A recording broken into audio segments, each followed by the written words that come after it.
dunia dan seisinya ini bagi Allah tak sama nilainya dengan sebelah sayap lalat.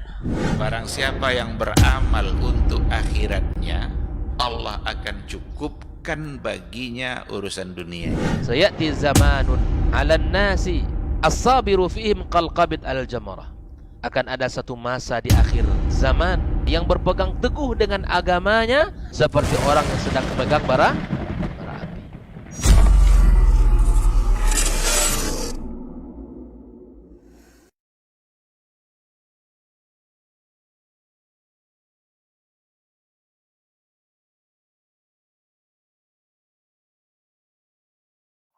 Ibadahnya seorang hamba kepada Allah tidak mengenal waktu dan tempat. Kapanpun, dimanapun, dia harus beribadah kepada Allah Subhanahu wa Ta'ala.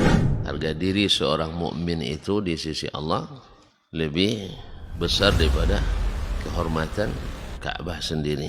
Nah, nikmat seorang mukmin lebih besar daripada itu. Man amila li akhiratihi kafahullahu amra dunia. Barang siapa yang beramal untuk akhiratnya, Allah akan cukupkan baginya urusan dunianya. Berjuang dengan harta untuk membela agama Allah Subhanahu wa Ta'ala hendaklah menjadi penopang terhadap dakwah ini, bukan sebaliknya yang menghalangi dakwah ini, tapi jadilah keluarga muslim yang menopang dakwah Islam. Kenikmatan dunia ini lebih remeh dari sekedar sayap seekor nyamuk. Tidak patut bagi seorang yang beriman. Assalamualaikum warahmatullahi wabarakatuh. Innal hamdalillah nahmaduhu wa nasta'inuhu wa nastaghfiruh wa na'udzu billahi min shururi anfusina wa min sayyiati a'malina. May yahdihillahu fala mudhillalah wa may yudlilhu falan tajida lahu waliyyan mursyida. Asyhadu an la ilaha illallah wahdahu la syarikalah wa asyhadu anna Muhammadan abduhu wa rasuluh la nabiyya wa la rasula ba'da. Ikhwati fillah, ma'asyiral hadirin wal hadirat, Bapak Ibu-ibu yang dimuliakan Allah, mari sama-sama kita kembali memperbanyak ungkapan puji dan syukur kepada Allah Subhanahu wa Ta'ala untuk semua nikmat yang telah diberikan oleh Allah Subhanahu wa Ta'ala kapan dan dimanapun kita berada. Setiap detik nikmat Allah itu selalu kita rasakan. Oleh karena itu pantaslah kita untuk bersyukur. Orang-orang yang bersyukur adalah orang-orang yang menyadari bahwa sesungguhnya dia ini tidak bisa hidup tanpa Allah. Kalau kita masih bisa bersyukur kepada Allah, berarti kita masih bisa mengingat Dia yang memberikan nikmat itu. Dan tidak ada yang bisa memberikan nikmat yang kita butuhkan dalam kehidupan kita selain daripada Allah Subhanahu wa Ta'ala. Maka bersyukurlah, la in syakartum la azidannakum. Kalau kalian bersyukur, maka Allah akan tambah nikmat itu. Oleh karena itu bertambahnya nikmat itu ternyata mudah. Hanya dengan mensyukuri apa yang sudah ada. Allah berjanji dan Allah tidak pernah memungkiri janjinya. Jangan juga pernah berhenti untuk berselawat dan salam kepada Rasulullah sallallahu alaihi wasallam. Allahumma salli ala Muhammad wa ala ali Muhammad. Mudah-mudahan kita semakin mencintainya, mudah-mudahan kita semakin merindukannya, mudah-mudahan kita semakin berbahagia berada di atas sunnah yang telah beliau ajarkan. Tidak ada jalan selamat menuju akhirat, menuju surganya Allah, kecuali ketika kita berada di atas jalan yang digariskan oleh Rasulullah sallallahu alaihi wasallam. Harapan kita semua mudah-mudahan ketaatan, kecintaan yang kita berikan untuk beliau nanti di akhirat kelak mudah-mudahan kita bisa mendapatkan syafaat, pertolongan dari Rasulullah sallallahu alaihi wasallam atas izin Allah Subhanahu wa Ta'ala. Ikhwati fillah, ma'asyiral hadirin wal hadirat, rahimani Allahu wa iyyakum. Kembali pada malam hari ini, hari Selasa yang keempat, tema kajian kita adalah berkaitan dengan sirah nabawiyah, membaca penggalan sejarah dari kehidupan yang dijalani oleh Rasulullah sallallahu alaihi wasallam untuk kemudian kita ambil ibrah, kita ambil hikmah dan pelajarannya. Sirah Nabi itu sejarah manusia yang paling lengkap, yang di dalamnya ada banyak pelajaran-pelajaran yang bisa kita jadikan landasan berpijak dalam menjalani kehidupan kita. Sudah banyak bab-bab yang kita bahas, malam hari ini kita akan coba masuk pada satu subbahasan, yaitu al-muqata'ah al-ammah.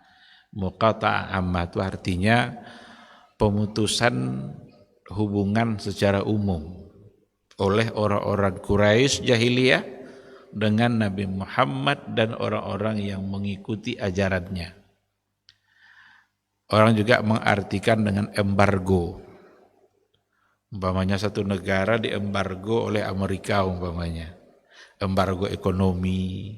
Ternyata persoalan embargo itu metode jahiliyah dulu rupanya. Yang ketika orang-orang Quraisy, orang-orang jahiliyah sudah kehabisan akal untuk menghalangi dakwah Nabi. Karena berbagai macam cara itu sudah mereka lakukan. Diintimidasi, disiksa, semua cara sudah mereka lakukan. Tapi ternyata hari demi hari jumlah umat Islam semakin banyak. Semakin mereka itu dilarang untuk mengikuti ajaran Nabi. Setiap kali mereka itu disiksa justru membuat mereka semakin cinta kepada apa yang dibawa oleh Rasul. Sampailah pada akhirnya terjadi hal-hal yang tidak mereka duga. Apa hal-hal yang tidak mereka duga itu? Masuk Islamnya Umar. Ini benar-benar membuat kaget orang-orang jahiliyah ketika itu. Masuk Islamnya Umar, Umar yang sebelumnya sangat diharapkan oleh mereka untuk bersama-sama mereka dalam menghalangi dakwah Nabi. Karena memang sebelumnya Umar menghalangi dakwah. Pada saat upaya-upaya dilakukan, tapi justru Umar yang masuk Islam. Diberikan hidayah oleh Allah Subhanahu wa taala. Masuk hidayah itu ke dalam hatinya. Ada beberapa riwayat yang menceritakan bagaimana Umar masuk Islam. Itu dulu yang terakhir yang sudah kita bahas, dan juga Hamzah bin Abi Thalib. Ini dua pentolan Quraisy yang pada masa jahiliyah yang menentang dakwah Nabi, tapi pada akhirnya justru masuk Islam. Ketika tersebar Islamnya Umar bin Al-Khattab, itu petinggi-petinggi Quraisy itu benar-benar sangat kecewa dengan apa yang dilakukan oleh Umar bin Al-Khattab, karena merubah peta dakwahnya Nabi. Sebelumnya agak sembunyi-sembunyi, masih takut-takut, tapi dengan masuk Islamnya Umar malah mengucapkan kalimat la ilaha illallah di hadapan Ka'bah, sesuatu yang sangat ditakuti untuk diucapkan oleh orang-orang sahabat-sahabat yang masuk Islam di awal-awal ketika itu. Berubah peta dakwanya Rasulullah sallallahu alaihi wasallam. Nah, oleh karena itu dalam catatan sejarah dikatakan itu terjadi pada tahun ke-7 dari kenabian. Berarti 7 tahun masa Nabi sudah diangkat menjadi Rasul. Nah, inilah cara yang mereka lakukan juga, upaya untuk menghalangi dakwah Nabi. Cara-cara lain semua sudah mereka lakukan. Membujuk pamannya juga sudah. Dibujuk pamannya. Kalau paman itu kan biasanya dengan ponakan kan agak segan sama paman. Nah, didatangi pula Abu Thalib itu agar dia menghentikan dakwah Rasulullah sallallahu alaihi wasallam, atau serahkan keponakan kamu itu kepada kami ganti dengan anak muda yang lain. Kata Abu Talib, gila kalian katanya. Kalian minta keponakan saya untuk kalian siksa, kalian serahkan keponakan kalian ke saya untuk saya pelihara. Ini tidak masuk akal itu katanya. Semua cara. Juga terhadap Nabi sendiri diberikan tawaran-tawaran, mau harta kah, mau jabatan kah, mau wanita kah, akan kami berikan apa yang dia mau. Tapi ternyata dakwah Nabi bukan untuk itu semua. Dakwah Nabi bukan untuk jabatan, bukan untuk mencari harta, bukan untuk mencari istri. Kalaulah seandainya dakwah Nabi tujuannya untuk mendapatkan harta, niscaya dia akan meninggalkan dakwah itu lalu memilih untuk mengambil harta. Tapi semua itu ditolak dan umat Islam jumlahnya semakin banyak. Nah, ketika mereka sudah melihat masuk Islamnya Umar dan Hamzah, ketika itulah mereka melakukan upaya yang lebih dahsyat dari upaya yang sebelumnya. Apa itu? Itulah yang disebut dengan al-muqata'ah al-ammah, pemutusan hubungan sosial secara umum. Tidak boleh berdagang dengan pengikut Nabi Muhammad, tidak boleh menikah dengan orang-orang yang ada di kota Mekah, pokoknya jangan berhubungan dengan mereka, batasi gerak mereka. Dan mereka bersepakat untuk mencari Muhammad agar ditangkap dan dibunuh. Karena tidak bisa lagi dihalangi dakwanya, itu orangnya lagi yang akan dihabisi. Jadi mereka bersepakat untuk melakukan itu sebagaimana yang diceritakan oleh Ibnu Ishaq, juga Musa ibnu Uqbah, Urwah ibnu Zubair, Ibnu Sa'ad dan yang lain yang memahami banyak tentang perkara maghazi. Maghazi itu hal-hal yang berkaitan dengan peperangan-peperangan yang dijalani oleh Rasulullah Shallallahu Alaihi Wasallam. Dikatakan ketika orang-orang Quraisy itu melihat bahwa sahabat Rasul sudah semakin banyak dengan Islamnya Umar dan Hamzah, Islam itu menyebar ke semua kabilah-kabilah Arab, tidak lagi ditutup-tutupi. Nah, ketika itulah ajma'u ala ayyaqtulu Rasulullah sallallahu alaihi wasallam. Mereka berkumpul bersepakat agar mereka bisa membunuh yang namanya Muhammad sallallahu alaihi wasallam. Rapat mereka, musyawarah mereka, Muhammad wajib dibunuh. Tapi sampailah berita itu kepada Abu Talib. Fabalagha dzalika Abu Talib. Sampai berita rencana tadi itu kepada Abu Talib, pamannya Rasulullah sallallahu alaihi wasallam. Fajama'a Bani Hashim wa Bani al-Muttalib fa adkhalu Rasulullah sya'bahum. Dikumpulkanlah oleh Abu Talib kabilah Bani Hashim dan Bani al-Muttalib itu sendiri. Kan Rasul berasal dari Bani Hashim, Bani Muttalib. Ada yang banyak yang sudah menerima Islam, ada yang belum. Yang belum menerima Islam pun bersepakat untuk tetap menjaga Nabi. Karena Muhammad ini dari kabilah mereka. Mereka tidak lagi memandang Muhammad sebagai Rasul, tapi mereka memandang Muhammad sebagai keluarga dari Bani Hashim yang harus dijaga. Bahkan Abu Talib sendiri kan tidak Islam kan? Tidak masuk Islam. Nah, ketika mereka dikumpulkan oleh Abu Talib, gimana ini, apa yang harus kita lakukan? Orang-orang Quraisy, orang-orang jahiliyah ingin membunuh yang namanya Muhammad. Maka mereka meminta Rasulullah Sallallahu Alaihi Wasallam untuk tidak kemana-mana dulu, diam saja dulu di tempat mereka, karena ada rencana dari orang-orang jahiliyah Quraisy itu untuk membunuh Rasulullah Sallallahu Alaihi Wasallam. Semangat menjaga seseorang yang berasal dari Bani Hashim, bukan semangat menjaga Nabi Muhammad sebagai seorang Rasul. Karena sebagian dari Bani Hashim yang ikut dengan Abu Talib, ternyata mereka juga belum memeluk Islam.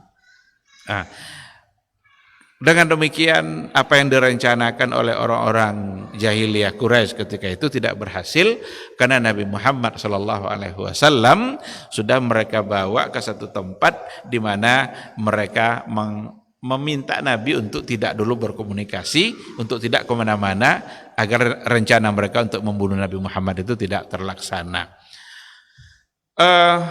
Ketika Quraisy itu melihat upaya Abu Thalib melakukan itu, menghalangi mereka untuk membunuhnya, disitulah mereka menulis satu kesepakatan sesama mereka bahwa mereka dilarang untuk berkomunikasi, dilarang untuk berbelanja, tidak boleh saling jual beli, tidak boleh pinjam meminjam, tidak boleh tolong menolong, bahkan tidak boleh saling menikahi dengan orang-orang yang mengikuti Rasulullah Sallallahu Alaihi Wasallam.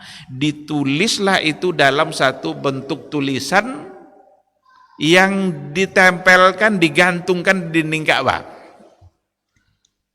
Jadi apa yang mereka sepakati tadi, di antara isinya ala alla yu'amiluhum wa la yunakihuhum hatta yaslamu ilaihim Rasulullah.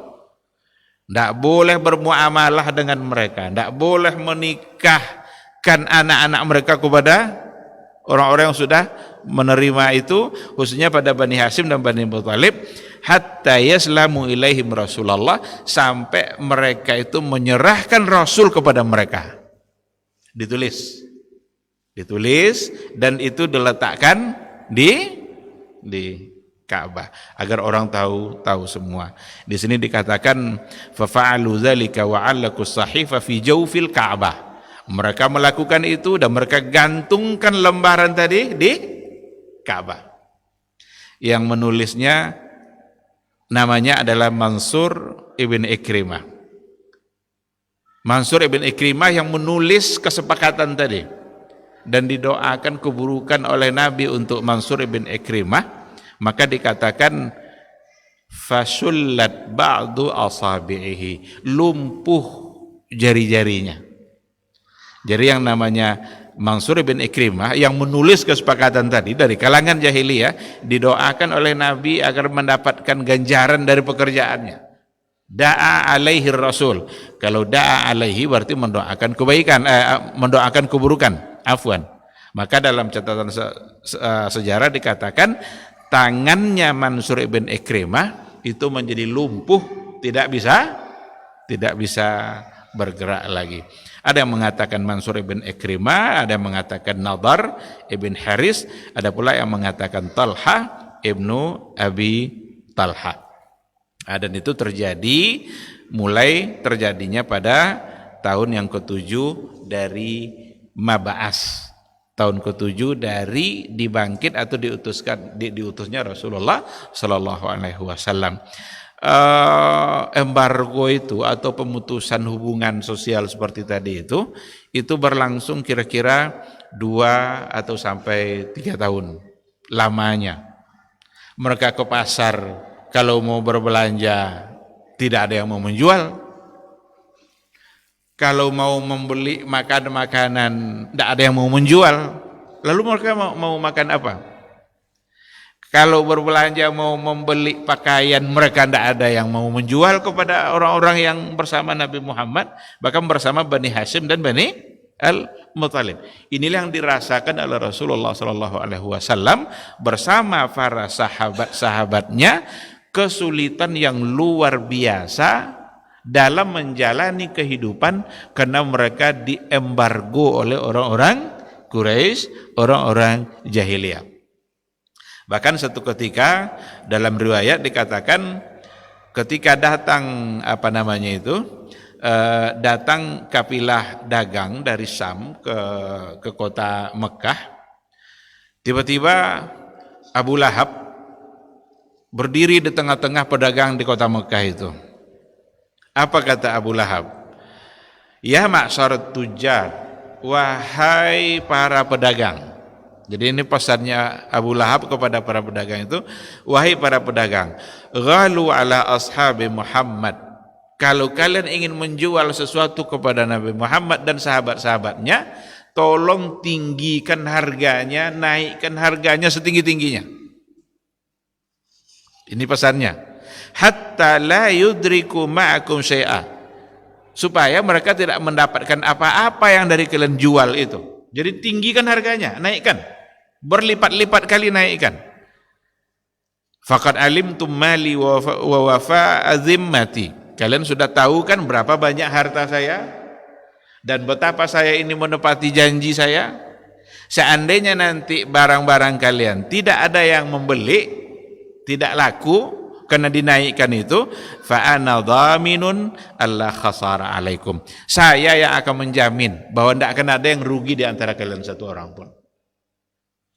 Jadi dia yang menjamin, naikkan setinggi-tinggi harganya, seandainya barang kalian tidak dibeli oleh siapapun, saya akan ganti semua itu. Dan itu pesan Abu Lahab ditujukan kepada semua pedagang yang ada di kota Mekah. Dan mereka melakukan itu. Ketika ada seseorang yang ingin mencoba untuk berbelanja, dinaikkan setinggi-tingginya. Tentu tidak cukup uang lagi kan, karena tidak pernah barang itu harganya segitu. Ditinggikan, akhirnya mereka pulang tidak membawa apa-apa. Bahkan diceritakan ada di antara mereka yang ingin membeli makanan untuk anak-anaknya. Anak-anaknya yang kelaparan datang ke pasar ingin membeli makanan anak-anak. Karena pesan Abu Lahab agar ditinggikan harganya, ketika ada pengikut Nabi Muhammad SAW yang ingin membeli kebutuhan-kebutuhan anaknya, ternyata harga itu sudah menjadi melambung tinggi dan akhirnya dia tidak jadi bisa membeli. Dan pada akhirnya semua pedagang itu datang kepada Abu Lahab minta diganti apa yang telah dijanjikan, dan Abu Lahab memang memenuhi janji.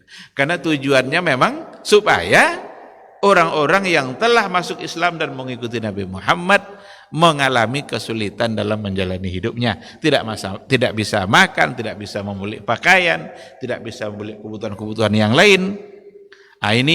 Cara ini adalah cara yang memang sangat sulit dialami oleh Rasulullah SAW dan juga oleh para sahabat-sahabat yang lain yang telah memeluk Islam, sampai pada akhirnya mereka tidak menemukan apapun yang bisa mereka makan.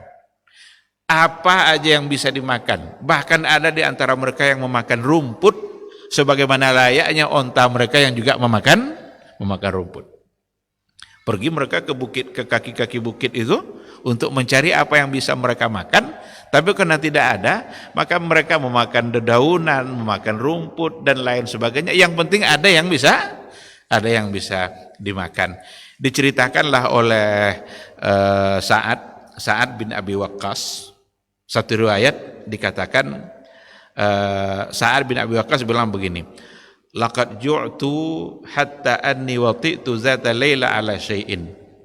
Saya sungguh merasa lapar di satu malam. Akhirnya saya coba untuk keluar mencari apa yang bisa untuk saya makan. Tiba-tiba fawadatu fi fami. Tiba-tiba ketika kaki saya melangkah, kaki saya menginjak sesuatu yang di situ sedikit ada rasa-rasa basah, lalu saya ambil dan saya makan. Wa ma adri ma huwa ilal an. Dan saya tidak tahu sampai sekarang yang saya makan itu apa.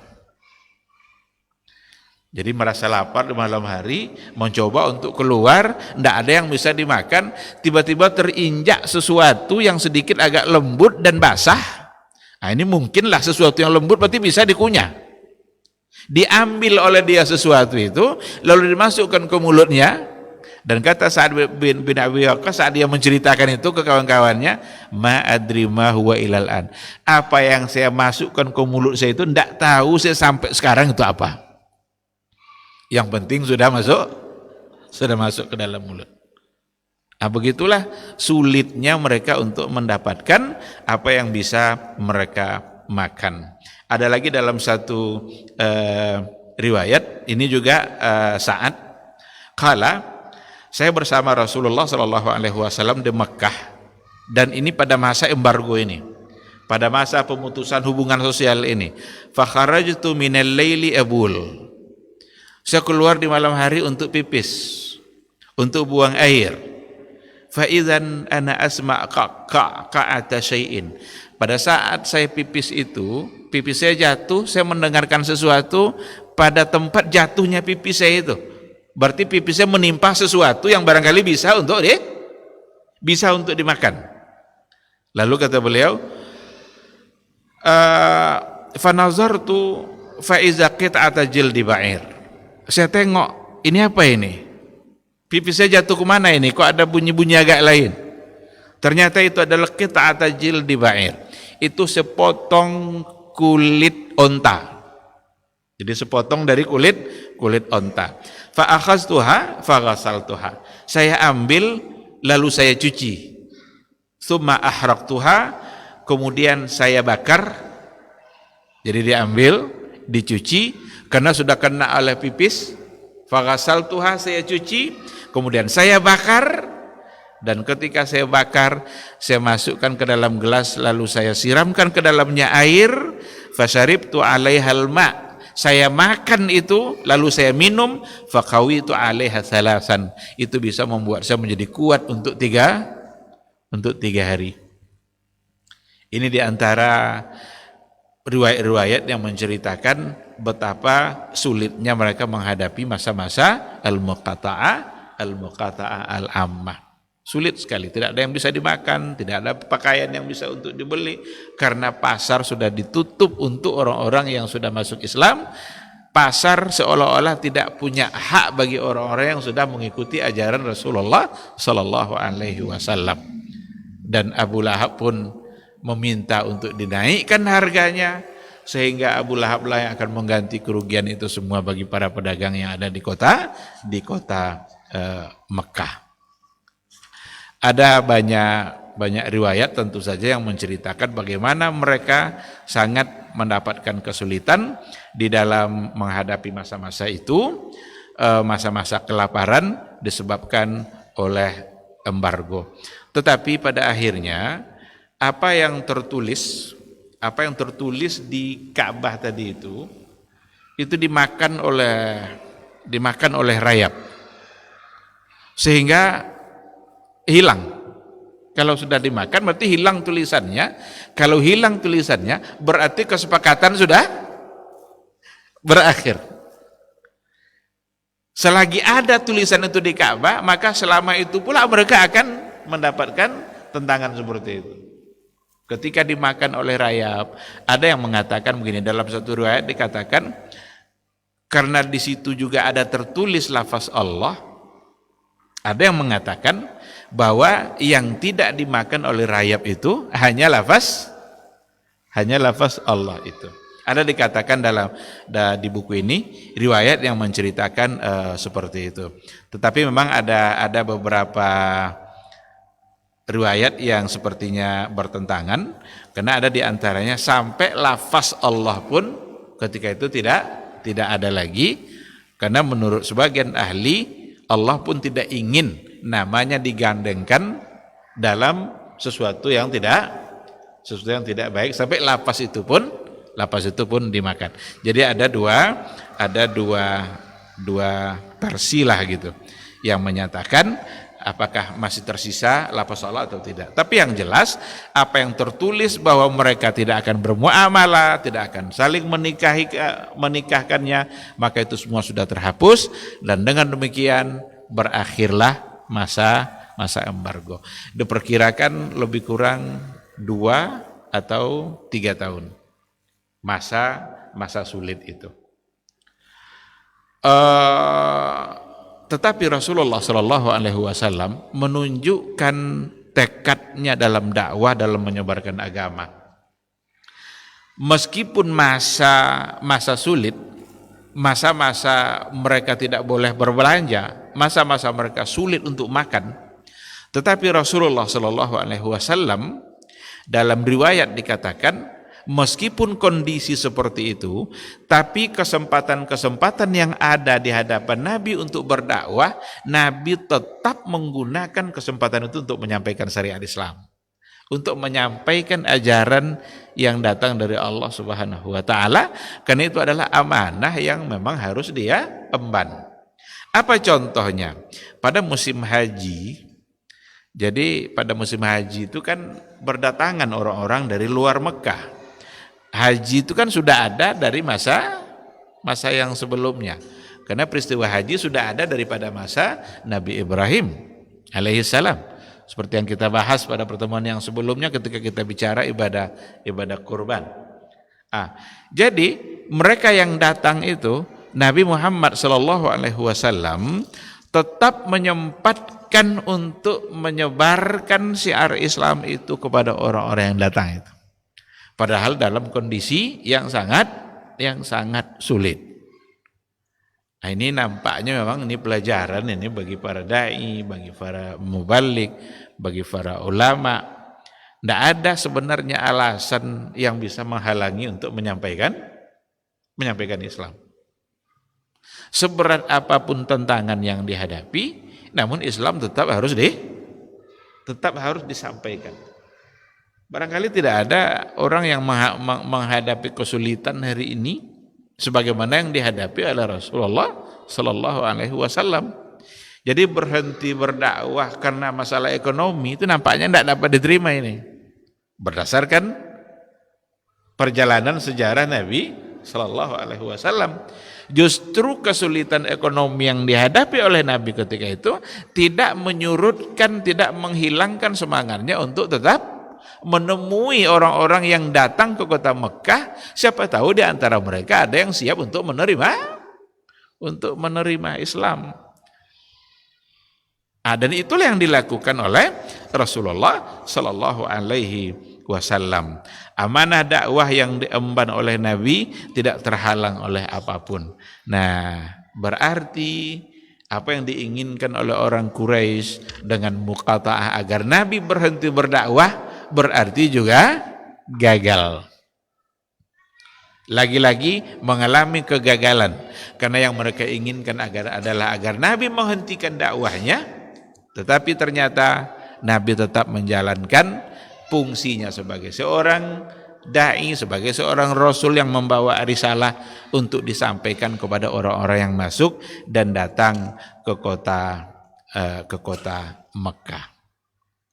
Dan tentu saja itu sebuah dakwah yang diberkahi oleh Allah Subhanahu wa taala. Ikhwati fillah, ada banyak riwayat yang menceritakan hal tersebut. Seperti dalam satu riwayat dikatakan bahwa anna Rasulullah sallallahu alaihi wasallam meskipun berlaku jara lil muslimina wara'aha min mu'anatin, apa yang dialami oleh umat Islam, kesulitan-kesulitan itu Rasul dan umat Islam lainnya mengalami itu, tetapi anna Rasulullah sallallahu alaihi wasallam lam yatawaqqaf 'anid da'wah, tak pernah berhenti dari berdakwah, dari mengajak orang untuk menerima Islam. Dan salah satu dari kesempatan dakwah Nabi itu ada pada musim haji. Karena kalau selain musim haji, berarti Nabi kan menyampaikan dakwah bagi orang-orang yang ada di kota Mekah atau yang di sekeliling kota Mekah. Dan itu hampir dikatakan sudah berhasil, apalagi dengan masuk Islamnya Umar dan Hamzah. Sehingga Nabi melirik kepada orang-orang yang datang ke kota Mekah, dan pendatang ke kota Mekah itu paling banyak ada pada musim haji.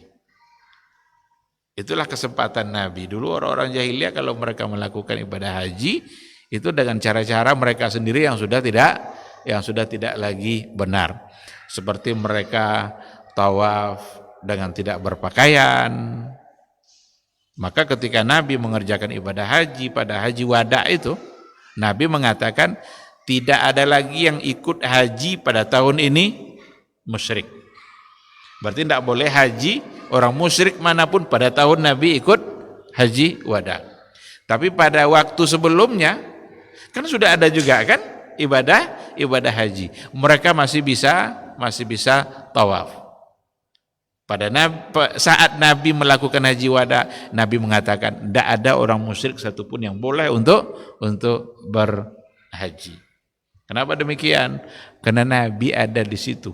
Seandainya Nabi ada di situ, lalu mereka tawaf dan tidak berpakaian, tentu itu adalah sesuatu pandangan yang sangat tidak pantas dipandang oleh Rasulullah SAW.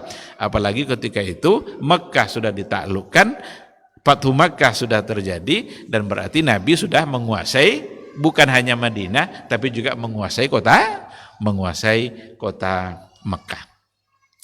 Ikhwati fillah, dari peristiwa muqata'ah ini atau pembatasan secara umum dalam kehidupan sosial ini dapat kita tarik beberapa pelajaran seperti yang dikatakan di sini. Yang pertama adalah la yakhlu zamanun wala makanun min ahlil muru'ah wa 'ala du'ati ay yas'au daiman ilal ihtimam biman yatawassamu fihim hazil khasla lil istifadah. Zaman ini tidak pernah sunyi dari orang-orang yang memiliki muru'ah. Selalu saja ada orang-orang yang memiliki muru'ah. Walaupun terkadang dia tidak ikut kepada ajakan Nabi, tidak menerima Islam, tetapi dia siap untuk membela Nabi sendiri. Yang tadi itu kan yang dikumpulkan oleh Abu Talib dari Banu Hashim dan dari Banu Al-Muttalib sendiri. Itu bukan semuanya yang sudah Islam. Tetapi mereka masih punya muru'ah, mereka masih punya etika yang baik, sopan santun terhadap orang lain. Karena rencana pembunuhan itu semua orang bisa sepakat untuk mengatakan bahwa itu tidak baik. Semua orang mengatakan membunuh itu bukan satu kebaikan. Dan itu yang akan dilakukan oleh orang-orang kafir Quraisy tadi. Nah, meskipun sebahagian dari Bani Hashim dan Bani Al-Muttalib belum mengikuti Islam yang dibawa oleh Nabi, tapi sifat muru'ah, etika yang ada, yang tersisa di hatinya membuat mereka tetap bisa membela Rasulullah sallallahu alaihi wasallam. Berarti ada andil mereka di dalam dakwah Nabi, termasuk Abu Talib sendiri. Nah, oleh karena itu dalam perjalanan dakwah para duat, para alim, para mubalik pada hari ini barangkali juga seperti itu. Ada orang-orang yang barangkali belum terlalu pro dengan dakwah, ya katakanlah sesuatu ajakan kepada Al-Quran dan Sunnah, tetapi pada saat-saat tertentu mereka tetap masih memiliki semangat atau muru'ah untuk membela mereka-mereka yang mengajak kepada Al-Quran dan Sunnah, mengajak kepada ajaran yang disampaikan oleh Rasulullah Sallallahu Alaihi Wasallam. Bahkan ada satu riwayat dikatakan oleh Rasulullah Sallallahu Alaihi Wasallam bahwa Islam ini terkadang juga dapat dibela oleh rajulun fajir. Terkadang Islam dapat pembelaan dari rajulun fajir, orang yang fajir. Fajir itu kan fujur, orang yang tidak baik. Tetapi melalui dia bisa Islam untuk diperjuangkan, meskipun dia sendiri tidak Muslim. Kalau kita bawa kepada kehidupan keseharian kita saat zaman teknologi sekarang ini, barangkali ya bisa kita analogikan. Teknologi rata-rata di zaman kita itu dikembangkan oleh siapa? Negara-negara kafir, negara-negara yang tidak Muslim. Tapi mungkinkah kita menggunakan teknologi itu untuk kemajuan Islam? Sangat mungkin. Bahkan perkembangan teknologi memudahkan kita dalam beribadah. Dulu berapa lama orang baru sampai ke kota Mekah untuk naik haji? Berbulan-bulan. Naik kapal laut hitungan bulan. Kalau seandainya ada yang mati di dalam kapal itu dalam perjalanan, itu dibuang ke laut. Nggak boleh ada di kapal, karena dia sudah mati. Dimandikan, dikafani, disolatkan. Setelah itu harus dikubur kan? Lalu dia mau dikubur di mana? Tapi dengan adanya pesawat, Hanya dalam waktu kira-kira 9 jam, 10 jam, orang sudah dari Indonesia sudah sampai ke. Bukankah ini bagian dari kemudahan dalam beribadah? Padahal yang menciptakannya juga adalah orang-orang yang, ya katakanlah mungkin mereka, bahkan ada di antara mereka menjadi musuh Islam. Teknologi dari orang-orang Yahudi kan banyak itu, mereka menguasai dunia ini. Allah menciptakan mereka yang mungkin untuk menguasai dunia ini. Biarlah mereka yang mengurusi dunia kita, tapi kita fokus untuk mengurusi akhirat kita. Jangan sampai kalah akhirat kita oleh dunia yang mereka atur. Karena janji orang Yahudi apa? Teknologi kami akan mengalahkan teologi kalian. Ini janji orang Yahudi ini. Teknologi kami akan mengalahkan teologi kalian. Tauhid kita akan bisa dikalahkan oleh teknologi. Dan kalau memang iman kita tidak kuat, kita hidup di zaman teknologi canggih, hancur kehidupan kita. Berapa banyak maksiat itu terjadi karena teknologi. Berapa banyak kebohongan-kebohongan muncul, dosa dan kemaksiatan hanya karena teknologi. Dan itu mudah terjadi bagi orang-orang yang tidak memiliki iman, memiliki tauhid. Tapi orang-orang yang punya iman dan orang-orang yang punya tauhid, yakinlah, secanggih apapun teknologi, imannya tidak akan rusak. Dia justru bisa memanfaatkan teknologi itu untuk membela dan mengembangkan agama dan keyakinan yang mereka anut. Kalau dulu orang menyampaikan kajian, yang tahu apa yang disampaikan itu hanya yang ada di depan yang menyampaikan. Tapi hari ini ribuan orang bisa tahu pada saat yang sama apa yang disampaikan dalam sebuah majelis ilmu hanya karena teknologi, hanya karena kecanggihan teknologi yang dihasilkan oleh pemikiran manusia. Bukankah ini bagian dari kebaikan yang bisa kita pakai? Oleh karena itu, teknologi itu ibarat pisau yang bermata dua. Tidak mesti kita memaki-maki habis-habisan, tetapi kitalah yang harus punya sikap yang baik di dalam memanfaatkan teknologi yang ada. Ada sisi kebaikannya, tetapi tak pula sedikit sisi keburukannya. Mungkin dia bisa mendatangkan dosa, tetapi ketahuilah mungkin juga dia bisa mendatangkan pahala dan kebaikan. HP yang kita miliki umpamanya, seandainya kita gunakan untuk mendapatkan ilmu, untuk belajar, untuk menggali berbagai masalah-masalah yang sebelumnya kita tidak tahu, semua channel para ulama kita bisa tahu, bisa buka. Tinggal kita aja. Kita mau buka yang mana ini? Tengok masalah ini riba begini, ini halal apa haram? Ada orang bilang halal, ada orang bilang haram. Yang mana sebenarnya ini? Tengok bagaimana para ulama membahas masalah itu. Tapi kalau seandainya kita menggunakannya untuk hal-hal yang tidak bermanfaat, untuk melihat sesuatu yang ternyata tidak baik, berarti kitanya yang salah dalam menggunakan. Dan kita jangan menyalahkan teknologi, yang kita salahkan adalah iman dan ketakwaan kita yang pudar di hadapan teknologi yang ada. Baik, jadi itu pada poin yang pertama.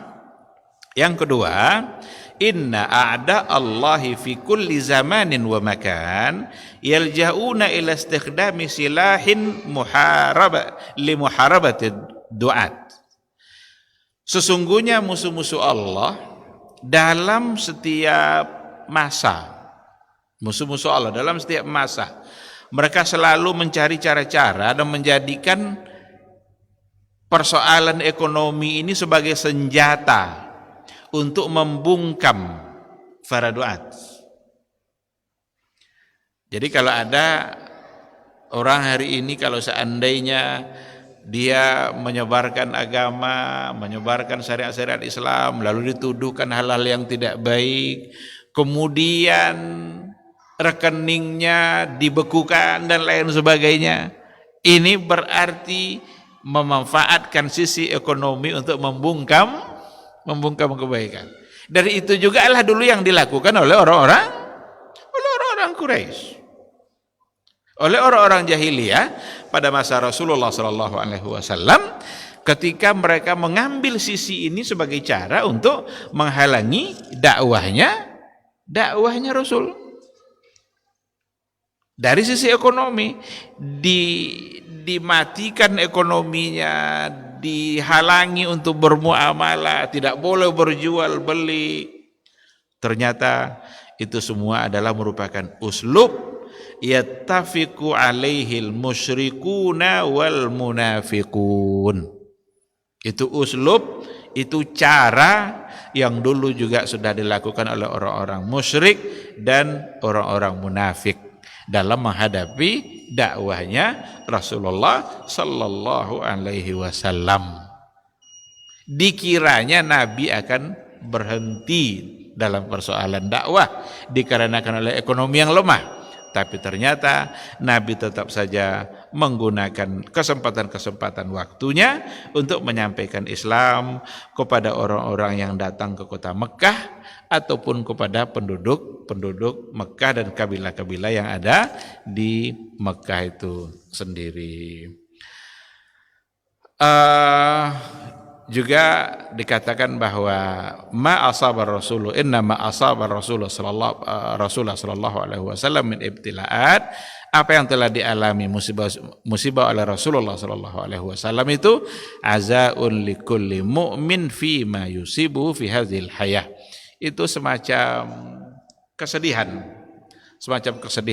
bagi setiap seorang mukmin, dan ternyata seorang mukmin pun mungkin saja juga akan menghadapi berbagai musibah dalam kehidupan yang dia alami. Rasul saja mengalaminya, apalagi kita.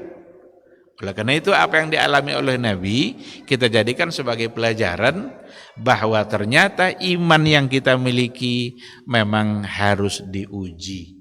Kita hanya mengambil pelajaran bagaimana dulu Rasul bisa bersabar, bagaimana dulu cara Nabi menghadapi musibah itu pula yang harus kita lakukan dalam kehidupan kita. Karena kita beriman kepada Allah, maka iman itu selalu saja ada ujiannya.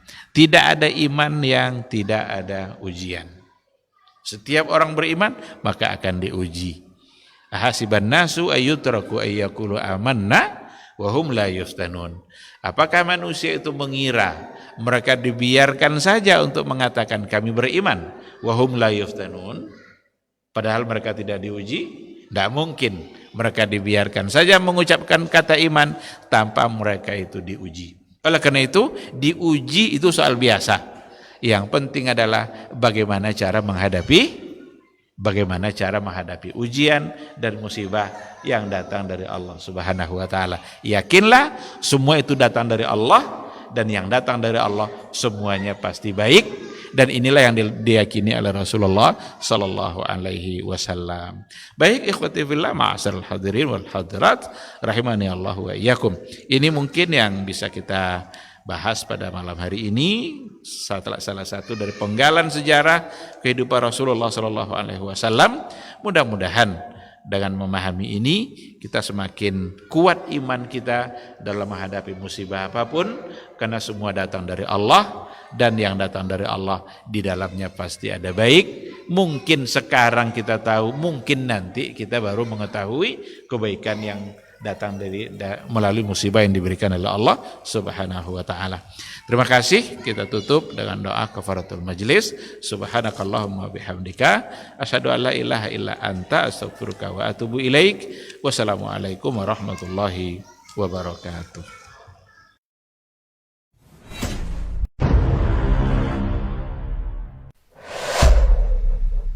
Dunia dan seisinya ini bagi Allah tak sama nilainya dengan sebelah sayap lalat.